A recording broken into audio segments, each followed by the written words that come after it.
এটা এখনো আমাদের। কিন্তু ধরে তো রাখতে হবে এই সোনালী ট্রফিটাকে। ভামোস আর্জেন্টিনা, আর্জেন্টাইন সমর্থকরা তো তাই বলছে, আর এটাও বলছে যে আগামীকাল ব্রাজিল নয়, আর্জেন্টিনার খেলাটা ব্রাজিলের পতাকা দিয়ে লিখছে এতটাই। কেন? কারণ ওই যে 7টায় খেলা। শুরু করছি রেডিও ভূমি এবং আইস্ক্রিনের ফুটবল বিশ্বকাপ নিয়ে আমাদের নিয়মিত আয়োজন ডি বক্স।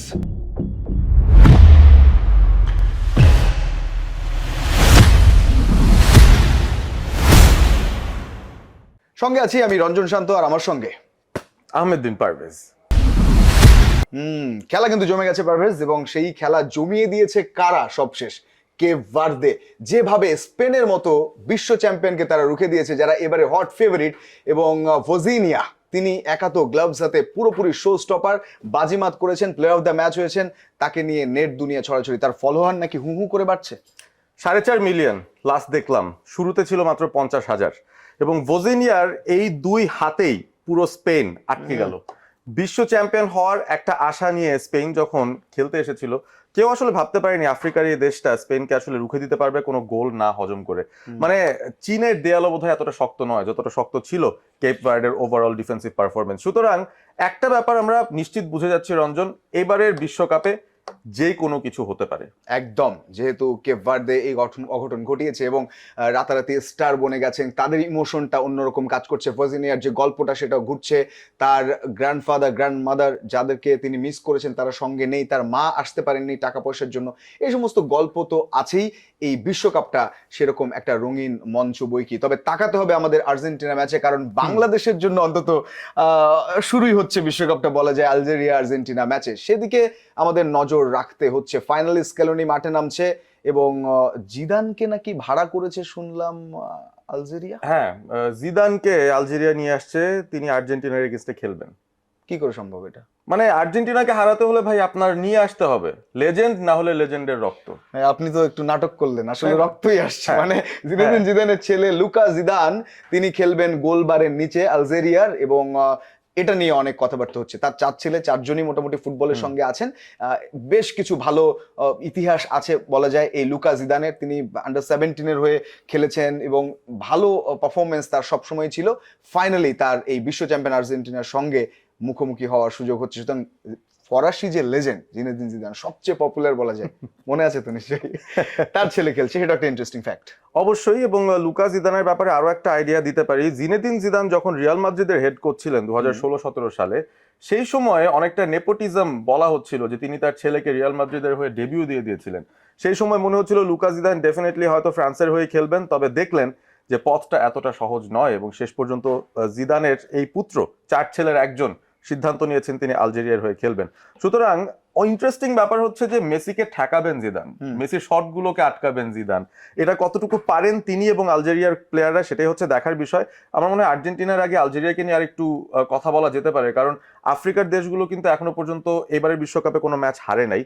মরক্কো তারা ব্রাজিলকে রুখে দিয়েছে, স্পেনকে রুখে দিয়েছে, কেপ ভার্দে, এবং এখন মনে হচ্ছে যে আর্জেন্টিনার এগেনস্টে আলজেরিয়ার ম্যাচটায় যদি আর্জেন্টিনা হোঁচটও খেয়ে যায়, আমরা কিন্তু আসলে খুব একটা হয়তো অবাক নাও হতে পারি, কারণ সারপ্রাইজ সেটা ম্যাচের পর ম্যাচ থাকছে। তবে একটু টেকনিক্যাল কথাও আমাদের বলতে হবে, অর্থাৎ স্কেলোনি কি ধরনের ফরমেশন নিয়ে খেলতে পারেন, শুরুর একাদশে কারা থাকতে পারে, কারণ চোখটা ওই আর্জেন্টাইন খেলোয়াড়দের দিকে থাকছে সবার।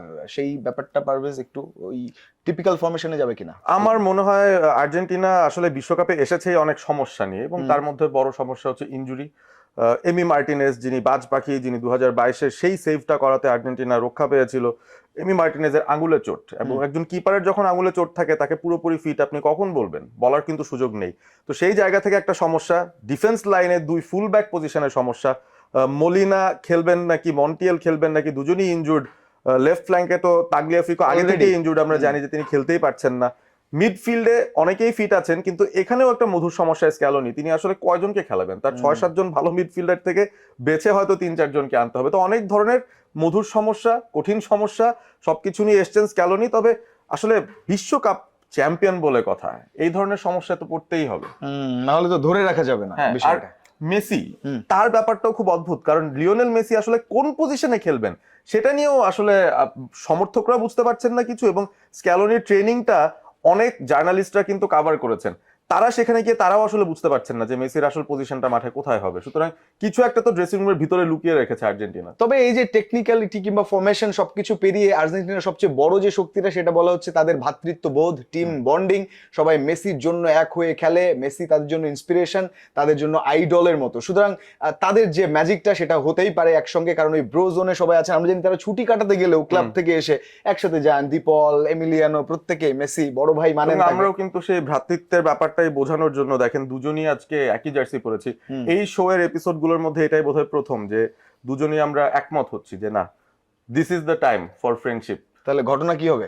ঘটনা আমার কাছে মনে হয় ড্র হবে। হ্যাঁ, এত কিছু প্রশংসা করে আর্জেন্টিনা জিতবে, তারা হারবে না। না, আমি অন্তত আর্জেন্টিনাকে হারিয়ে দিইনি, কারণ গত বিশ্বকাপ দেখেছি তো আমি খুবই উত্তেজিত হয়ে খেলাটা দেখতে বসেছিলাম। আপনি ব্রাজিলের ফলোয়ারদের কাছে পিঠ বাঁচাতে চাইছেন?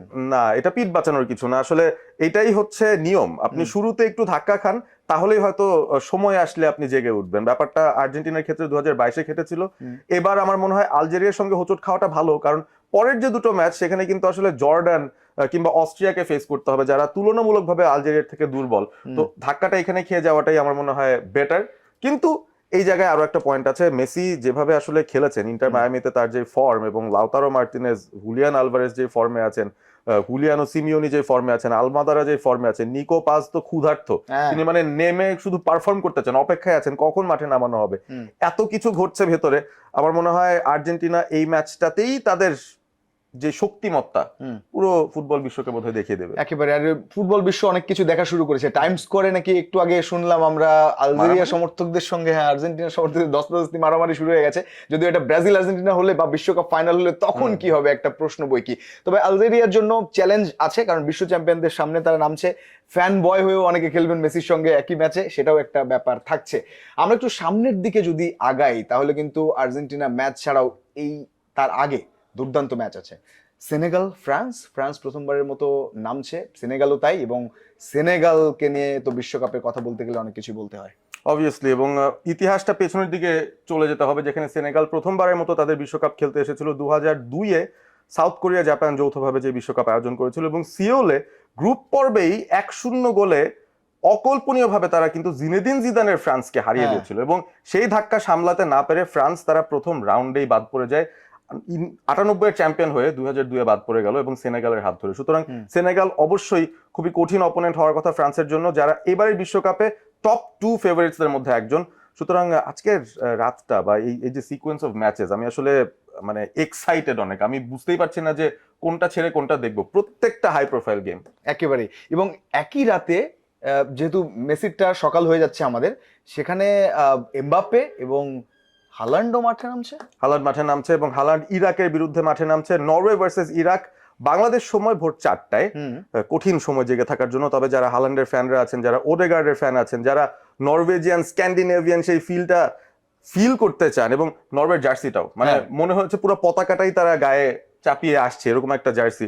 সো ইন্টারেস্টিং একটা ম্যাচ হবে নরওয়ে ভার্সেস ইরাক। সেই ম্যাচটাও আমরা ডেফিনেটলি এক্সাইটমেন্ট নিয়ে দেখবো, কারণ নরওয়ে দলটাতে খুব ভালো প্লেয়ার থাকলেও আমরা রিসেন্টলি দেখছি ইউরোপ এর যে দলগুলো রয়েছে, মধ্যম সারির দলগুলো, তারা কিন্তু পেরে উঠছে না এই গরমে, এই ওয়েদার কন্ডিশনে তারা কিন্তু কুলিয়ে উঠতে পারছে না। তবে হালান্ড, তিনি তো আসলে একজন সাইবর্গ, তিনি তো মানুষ না। তো হতেও পারে তিনি সেই ব্যাপারগুলোকে পাশ কাটিয়ে ওয়ার্ল্ড কাপে একটা ভালো কিছু শুরু এনে দিতে পারবেন। বাট এশিয়া যেহেতু এখনো হারেনি, ইরাকের উপরে কিন্তু বিরাট দায়িত্ব এশিয়াকে টিকিয়ে রাখার, অপরাজিত রাখার।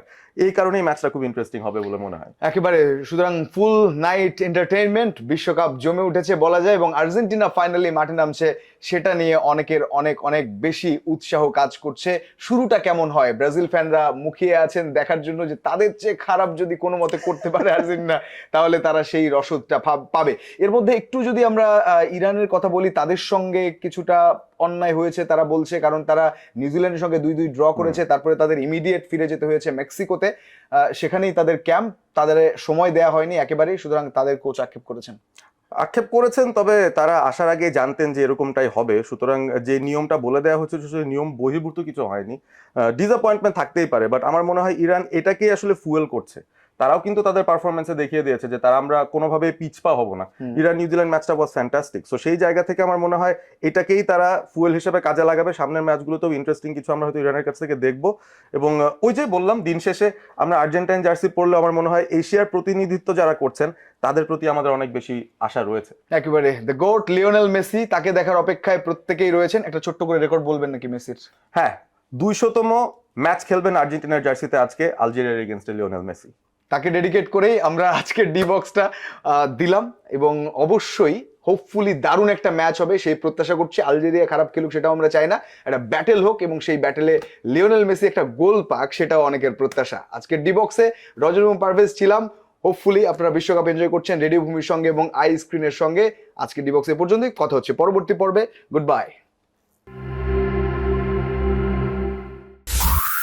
রেডিও ভূমি 92.8 FM।